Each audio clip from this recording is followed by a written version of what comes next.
മക്കളെ, നീറ്റ് എക്സാമിന് ഇനി 39 ദിവസം. ഈ 39 ദിവസം എന്ന് പറയുമ്പോൾ ടെൻഷൻസൊക്കെ കുറേ ആളുകൾക്ക് കൂടുന്നുണ്ട്. ചില ആളുകൾ ബുക്കുകൾ എടുത്തു വെക്കുമ്പോൾ ഇതല്ല ഇനി മറ്റേത് നോക്കുക, അതല്ല അടുത്ത് നോക്കുക. ചില കുട്ടികൾക്കാണെങ്കിൽ ഉറക്കം തീരെയില്ല. ചില ആൾക്കാർ വായിച്ചുകൊണ്ടിരിക്കുമ്പോൾ ടെൻഷൻ കയറിയിട്ട് ഉറങ്ങിപ്പോകുന്ന ആളുകളുണ്ട്. ചില ആളുകൾക്ക് ഉറക്കം കിട്ടുന്നില്ല. ഇനി വേറെ കുറേ ആളുകൾ എങ്ങനെ അറിയോ, ഈ അവസാന സമയമാകുമ്പോൾ ടെൻഷൻ അടിച്ച് ആ ദിവസം ഒന്നും പഠിക്കാതെ ബുക്കുകളൊക്കെ അടച്ചു വെക്കും. പിറ്റേ ദിവസം ആകുമ്പോൾ ചോദിക്കും, സാറേ ഞാൻ വീട്ടിലേക്ക് പോയിക്കോട്ടെ ഹോസ്റ്റലിൽ നിന്ന്, ഞാനൊരു 2 ദിവസം കഴിഞ്ഞിട്ട് വരാം. ഇങ്ങനെയൊക്കെ പറയുന്ന ഓരോ കുട്ടികൾ. ഇതെല്ലാം ഉണ്ടാവുന്നത് ഈ ഒരു അവസാന സമയമാണ്. ഈ ടെൻഷൻസ് മൊത്തം ഇങ്ങനെ കളിക്കുകയാണ്. നമുക്കൊന്നിലേക്ക് പ്രോപ്പറായിട്ട് കോൺസെൻട്രേറ്റ് ചെയ്യാൻ പറ്റുന്നില്ല. എങ്ങനെ നമ്മുടെ കോൺസെൻട്രേഷൻ പ്രോപ്പറായിട്ട് കൂട്ടുക? ഞാൻ നിങ്ങളോടെ ചെറിയൊരു കഥ പറഞ്ഞുതരാം. അതായത്, നിങ്ങളെല്ലാവരും യാത്ര ചെയ്യാൻ ഇഷ്ടമുള്ള കുട്ടികളല്ലേ?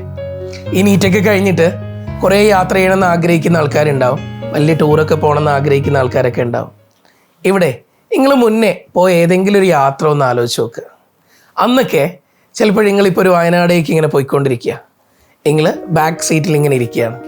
ഓക്കെ, നിങ്ങളുടെ കൂടെ പാരൻസ് ഉണ്ട്, നിങ്ങളുടെ ഫാമിലി ആയിട്ട് പോവാണ്. ആ സമയത്ത് എന്താ പറയുക, ചിലപ്പോൾ അച്ഛനായിരിക്കും ഡ്രൈവ് ചെയ്യുന്നുണ്ടാവുക, അല്ലെങ്കിൽ നിങ്ങളെ ചേട്ടന്മാരായിരിക്കും, ചേച്ചിമാർ, ആരും ആവട്ടെ, ആരും ഡ്രൈവ് ചെയ്തുകൊണ്ട് ഇങ്ങനെ പോവാണ്. നിങ്ങളെല്ലാ കാഴ്ചകളൊക്കെ കണ്ടുകൊണ്ടിരിക്കുന്നുണ്ട്. പുറം ലോകം മൊത്തം നിങ്ങൾ ആസ്വദിക്കുന്നുണ്ട്. കുറച്ച് കഴിഞ്ഞ് നിങ്ങൾക്ക് അതിനോടൊരു മടുപ്പ് തോന്നി. പിന്നെ നിങ്ങൾ കുറേ ഫോണിൽ ഇങ്ങനെ കുത്തിക്കൊണ്ടിരിക്കുന്നുണ്ട്. ഓക്കെ, അവസാനം ഫോണും മതിയായി.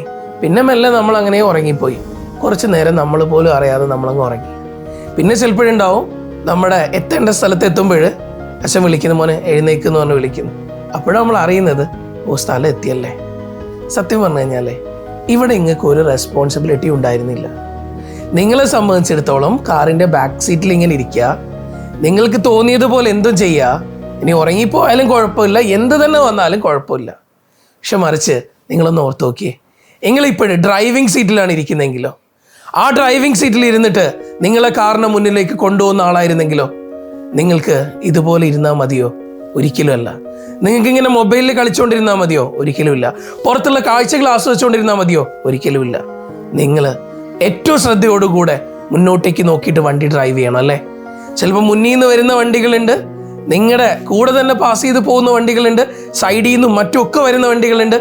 എല്ലാം നോക്കണം. ഒരു സമയം പോലും നിങ്ങളുടെ ശ്രദ്ധ പിഴച്ചു പോകാൻ പറ്റൂല.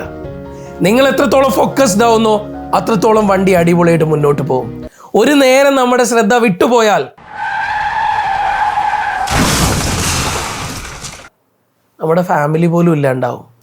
ആ ഡ്രൈവിംഗ് സീറ്റിൽ ഇരിക്കുന്ന നിങ്ങളാണെങ്കിൽ നിങ്ങൾക്ക് നഷ്ടപ്പെടുന്നത് നിങ്ങളുടെ കുടുംബത്തിൻ്റെ മൊത്തമാവും. എല്ലാവരുടെയും പ്രതീക്ഷകളാവും നിങ്ങളുടെ സ്വപ്നങ്ങൾ, നിങ്ങളുടെ പാരൻസിൻ്റെ എല്ലാവരുടെയും പ്രതീക്ഷകൾ എല്ലാം അസ്തമിക്കാൻ ഒരു നിമിഷം മതി. ഇതൊന്ന് ആലോചിച്ച് നോക്കുക. കുഞ്ഞുങ്ങളെ, നമുക്കൊരു കാര്യം കോൺസെൻട്രേറ്റ് ചെയ്യണമെന്ന് വിചാരിച്ചാൽ നമുക്ക് എല്ലാവർക്കും പറ്റുന്നതേ ഉള്ളൂ.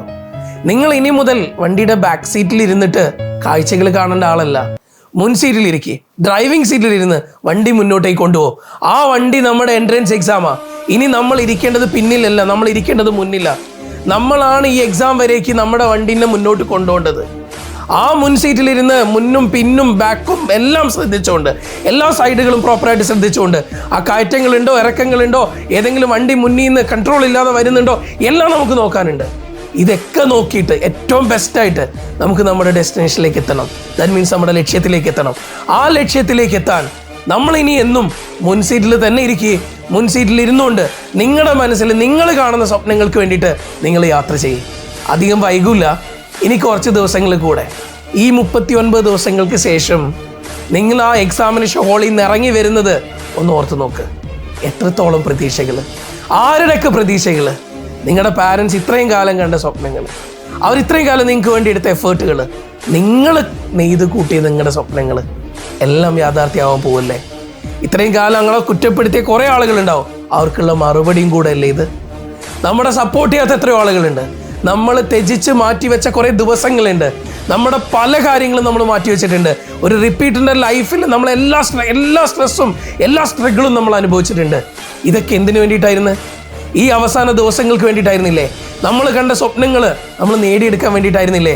ഇനി വൈറ്റ് കോട്ടും സ്റ്റെത്തും വാങ്ങിയെടുക്കാൻ കുറച്ച് ദിവസങ്ങളും കൂടെയുള്ളൂ.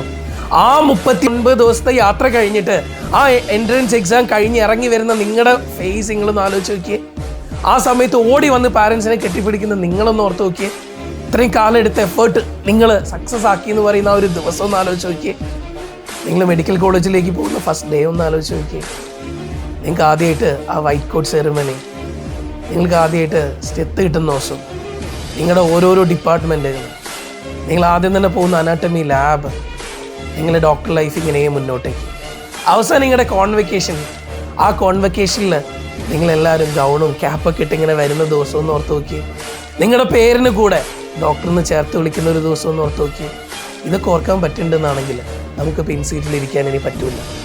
നമ്മൾ കോൺസെൻട്രേറ്റ് ചെയ്തേ പറ്റൂ. നമ്മൾ നമ്മുടെ മാക്സിമം എഫേർട്ട് എടുത്തേ പറ്റൂ. നമ്മുടെ യാത്ര ആർക്കും തടുക്കാൻ പറ്റില്ല. നമ്മൾ മുന്നോട്ട് തന്നെ പോവും. നിങ്ങളുടെ ലക്ഷ്യങ്ങൾ ഈ സമയം നിങ്ങൾക്ക് പിഴച്ചു പോയി കഴിഞ്ഞാൽ പിന്നെ ഒരിക്കലും നേടിയെടുക്കാൻ പറ്റില്ല മക്കളെ. സോ നല്ല അടിപൊളി ഡ്രൈവറായിട്ട് മുന്നോട്ടേക്ക് പോകും. നമ്മുടെ ജീവിതത്തിൻ്റെ ഡ്രൈവറായിട്ട് മാറും, നമ്മുടെ കുടുംബത്തിൻ്റെ ഡ്രൈവറായിട്ട് മാറും. നമുക്ക് നമ്മുടെ ലക്ഷ്യങ്ങൾ നേടിയെടുക്കാൻ എല്ലാ ദിവസങ്ങൾക്ക് വേണ്ടിയിട്ട് നമുക്ക് ഒന്നിച്ച് പ്രാർത്ഥിക്കാം. ഓക്കെ, കാണാം.